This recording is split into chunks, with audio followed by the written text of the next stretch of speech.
Now, Kiretai lost property worth over 7.2 million because he owed just about 1.2 million. Did you get that right? I'm saying Kiretai lost property worth over 7 million just because he had a loan of, or a debt, we can call it a debt, of about 1.2 million. Now, 1.2 million can make you lose property worth over 7 million. And it was one of the most painful losses ever. His wife was crying, children were crying, the whole family is devastated, and actually they recorded that incident. And the property was gone, and auctioneers took the property and they unfairly sold it, and the whole family was messed up. His children were sent away from school, and the man is still struggling to recover from that until now. Now, how did he lose his property? He lost his property because auctioneers did not follow the law. And I have selected this case because it is one of the cases where the auctioneers board actually did their work. And their work was to discipline this auctioneer and even suspend the auctioneer. And they did that. We cannot say that this is justice. We can only say that the auctioneers board did that because the case was in the public domain. Now, for those of us whose cases are not in the public domain, auctioneers can do whatever they can and nothing will happen to them. Not even the auctioneers licensing board can do anything. That board only works sometimes because a case maybe is public or because maybe they sense some danger somewhere. But if they notice that you are a person who will not be heard, nobody will hear about your case, they can do whatever they can. Auctioneers can do whatever they want and nothing will happen to them. Now, for this specific case, let's examine what should auctioneers have done to avoid being suspended and punished by the auctioneers board. Auctioneers, when they receive instructions from the lender or when they get the warrant of attachment together with the instructions, they are supposed to proclaim the goods. They are supposed to come where you are and give you a proclamation notice and even indicate goods that are supposed to be sold and give you time to satisfy the court decree because they have the warrant of attachment and sale and maybe the court decree that says you should pay this amount of money. Now, these auctioneers reportedly, according to the public records that are there, they did not visit this man with a proclamation. They never went there and told this man that you are supposed to pay this amount. No. They never gave a grace period for this man to pay this amount. No. What they did, they ambushed this guy, just like the way they do to all other people. They ambush this guy and then they take his property worth over 7 million because there is a debt of around 1.2 million. These people have no mercy. They have no mercy. You owe 1.2 million. Your property is valued at over 7 million. They are taking it forcefully because these guys come with police officers. Some of them are carrying guns. So they come and then they intimidate you. They intimidated the whole family and then they go take the whole property and now they are driving away these vehicles. Now they are leaving this family frustrated after ambushing them. There is no proclamation, there is no grace period given, there is no negotiation given, there is no understanding. Just an ambush, take your property and go away. For those of you who have experienced auctioneers, you know that is what they do. These auctioneers never serve this proclamation. Auctioneers, they are supposed to do that, but they never serve. If you report them to the auctioneers board, they will go there and backdate documents. And as I told you, the auctioneers board does not have a portal where you can track things, okay? It's a very shoddy board, very useless board that deals with things as if we are still in the 1940s. So you are supposed to go there with the physical papers. And so if they do something that is unfair to you, if they come and ambush you and take your property, if you report them to the auctioneers board, auctioneers will go there and backdate documents and then present them to the board. So that is what they do. So for this specific man, after an ambush, this man reported them to the auctioneers board. According to what I know and what I have been told, the auctioneers licensing board suspended the auctioneer. Why? One, what I can assume, the law was not followed regarding the auctioning of this property. Two, the sale was not done in the right manner. Okay? So the only thing that the board had to do was to suspend the auctioneer. But does this return his 7 million? The answer is no. His 7 million is gone. His source of income is gone. Now the debt has been satisfied, but his property, very valuable property, is gone. Now what do? You start afresh. You see, for those of you who don't know, and I want you to know this, once auctioneers come to you, even if they ambush you, even if they unfairly or unlawfully or illegally seize your property and they sell it, the buyer, the person who bought that property, is protected under law. That person cannot return that property. There is no way you can retrieve that property from that person who bought it. The law protects that person. And so this 7 million property, once it was sold, it was gone. Now, when the auctioneer's licensing board is suspending the auctioneer, can you recover that? No. The only way you can recover that property is to go to a magistrate's court. And when you go to a magistrate's court, you are supposed to verify the valuation of that property, and then a case will begin. That case can even go up to 3 years. Trying to recover your things, children have been sent away from school, your family is messed up financially, and you are fighting legal battles in court for 3 good years because the auctioneer did not follow the law. Now you understand how this man suffered. Why? Because the auctioneer did not follow the law. That is why I believe that we need to have a competent body overseeing auctioneers. Because auctioneers act outside the law, yet the body is very shoddy. That body is extremely shoddy in the way it handles things. And by the way, you should know that I'm speaking about a reputable body, and if they watch this video and they find lies, they can sue me. So I'm very sure with what I'm speaking. And the reason I'm creating this video is because of my own specific case. For my case, and I have to repeat it just for those of you who are watching this for the very first time, I presented my case to the board. My case argued that there was no service, okay? First of all, that is serious misconduct. You cannot auction somebody's property without serving them. So that is misconduct number 1. Number 2, there was no notification of sale, okay? They sold my property secretly, and then they undervalued my property. After undervaluing my property, they sell it at a throwaway price, right? And I go to court. The court that I went to regarding this matter, it muted me. But before I went to court, I had filed a complaint, which is a very separate complaint. It is not the same proceedings that I put in court. I had a very separate complaint that I filed on 24th of September 2025. That was a very separate complaint. It has nothing to do with what I filed in court. I saw some lawyers, on my previous videos when I was talking about this matter. I have friends who are lawyers, and then they were contacting me, telling me that maybe the proceedings that were in court were the same proceedings that were in the auctioneer's board. No, they were not the same proceedings. I understand res judicata, if that's how you call it. This is law jargon, but I understand res judicata, that a matter must have been heard and determined by another court. After it has been determined, this other court cannot handle it. Now, my matter was not heard anywhere. My matter was not determined anywhere. There was no ruling anywhere. And when I went to this very compromised, useless, shoddy board, it told me that that matter was heard somewhere. Now I was asking myself, where was the matter heard? Nowhere. Where was the matter determined? Nowhere. Where is the judgment? Nowhere. So, does res judicata stand in the board? No. That is why I'm telling you that the board is shoddy in the manner it carries out its work. I don't know the work of the members of the auctioneer's board. I don't know what they do. I don't know why they are being paid salaries, because their work is so shoddy in the way they handled my case, okay? Because their approach to my matter was very careless.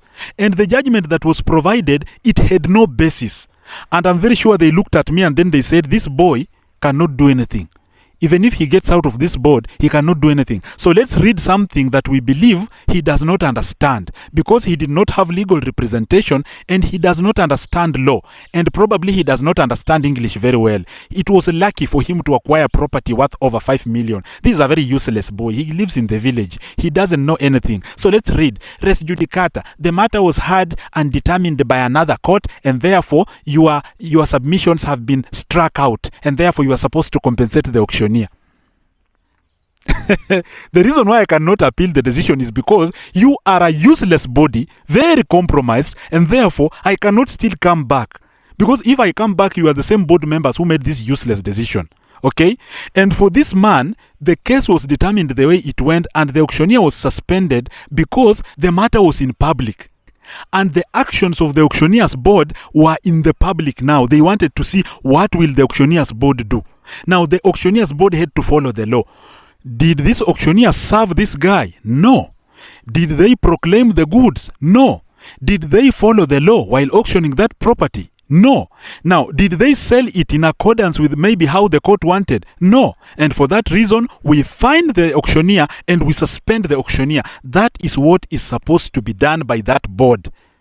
The reason why the board sometimes ignores some of you is because your property is not very valuable, or they believe you are not very smart, or they believe that maybe nobody will hear your case. For example, you owe 10,000. 10,000 shillings is you are very poor. Let's speak the truth. When you owe 10,000, you owe 20,000, you are very poor. And you know that amount can be easily recovered by just coming to your house and auctioning your household items. Do you know that? If you owe 20,000, you owe 10,000, you owe 50,000, that is very dangerous money. Because these people can just come to your house, take your television, take your sofa sets, take your bed, and they don't respect that.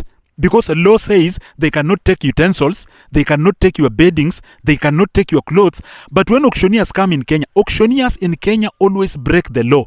They break the law, and when you start following them up, it's a long process that is fruitless. So they come to your house, they will take your utensils, they will take your sofa sets, they will take your bed, they will even take your clothes, even your phones. These people take even a potty where a child uses to poo-poo. Okay? And then they go to sell it in the market. So it's very dangerous money to owe. And they know that when you owe 10,000, 20,000, you cannot go to the auctioneer's board to complain.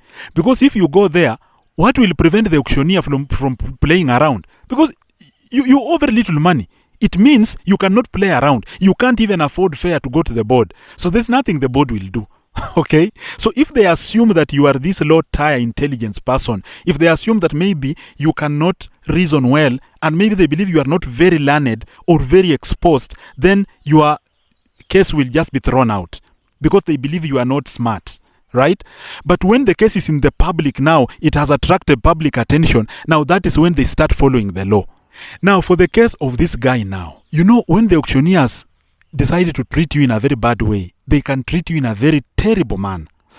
For example, when they took that property worth 7 million, they went and stored it in their storage. I don't know where they stored it. Now this man tried to find some money and went to redeem his property before they sold it. And then he went to pay some of this money. Do you know what they told him? You have to pay us 500,000 for storing this property. 500,000. And yet I owe 1.2 million. I'm supposed to get money to pay this loan. I'm struggling to get money to redeem my property. But the auctioneers say you have to pay us 500,000. Now, do you know what that means?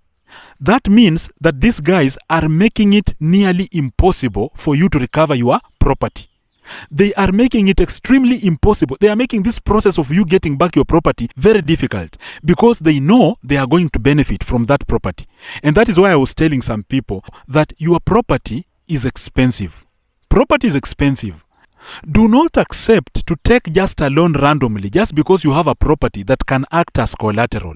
Somebody somewhere in this country, a Shylock, is willing to give you 100,000 just because you have a property worth 1 million shillings.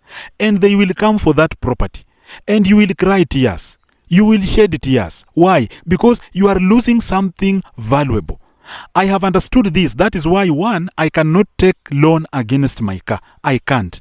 I cannot take loan against my land. I cannot take loan against any property that I own. Now, does that mean that I cannot be auctioned? No, that does not mean that I cannot be auctioned. And that does not mean that when you don't take a loan, you cannot be auctioned. Sometimes, in some cases, you can be auctioned because of circumstances. And these circumstances sometimes are beyond your control. Let me give you an example. For example, the case of this guy. He did not borrow money. What happened is his driver was involved in an accident and then a life was lost. And therefore, I don't know the status of his insurance because insurance was supposed to compensate. But it looks like maybe the insurer tried to deny the claim. I don't know what happened. But he entered into an out-of-court settlement where he had to pay. Okay? Now you see, a debt has found you. A debt has found you. It is not you who went and took the loan. No. You are just seated. Probably you are very comfortable that I don't have any debt. I am very okay. I don't have a problem. That you are seated now. And then your vehicle on the road is being driven recklessly and then it kills someone. Then they come to you. We want to be paid. And then you go to the insurer. The insurer says the vehicle is being driven by someone who was not maybe qualified. And then it's on you now. Now you're supposed to pay this person. And you find that you don't have money to pay this person. So what next? The next step is to agree on how you are going to pay this person. In the agreement, maybe they say, let's go to a lawyer and then write an agreement. Now, if you go to a lawyer and write an agreement, that agreement is legally binding. Now, that is like a contract. If you breach that contract, they can apply for execution. And you don't know the manner in which they will execute. They can execute your land. They can just come to your KRA pin and then see what do you own. That is why I own nothing on my KRA pin. They just come to your KRA pin. They look, what does this guy own? You have cars there. You have land there. You have anything, okay? Now, how much do you owe? You owe probably 1 million. Now, they don't care. They will not come for that one property. They will come for maybe all those properties, even if it's 8 million. They will auction everything. And then it goes. Then your family will be devastated. That is what faced the family of this guy. So do not assume that you cannot find yourself in circumstances where auctioneers can visit you and then execute your property. They will find a way to come to you and then they will take your property. And once they take it, that is it. It's gone. It is gone. They will go and sell it. And sometimes when your property is 8 million and maybe the loan is 1 million, they sell your property maybe for 5 million. They pay that 1 million and then they divide among themselves that 4 million. Auctioneers are some of the richest people in this country, by the way. Some of these auctioneers are very rich. Why? Just because of what I have told you. They take property that is very valuable and then they come to the market, they sell it at a very good price, then they go to court, then they lie that they sold it at a lower price, then they take this money. They are very rich. They are stealing from it is massive stealing that is happening by auctioneers. They are robbing. That is literally robbing. And that practice is aided by the Auctioneers Board of Kenya. Because if you go there and demonstrate that there was no service, I went there myself. I demonstrated there was no service. I demonstrated that my property was sold unfairly, and the board claimed that the matter was heard and determined by another court. There is no court that heard my case and determined it. My matter only was in the Auctioneers Board of Kenya. Okay? So if your property is lost and you go to the Auctioneers Board of Kenya, your goose is cooked, your things are gone. The only thing they can do maybe is to suspend the auctioneer or probably to fine the auctioneer, which will not return back your property. So we are living in an economy where if you have property, you are just at risk of losing your property and nobody will help you. I've never heard of a story where somebody was helped unless your case is in the public domain. Thank you for listening to me. This is Giddy Akali and we shall continue sharing these insights. Peace.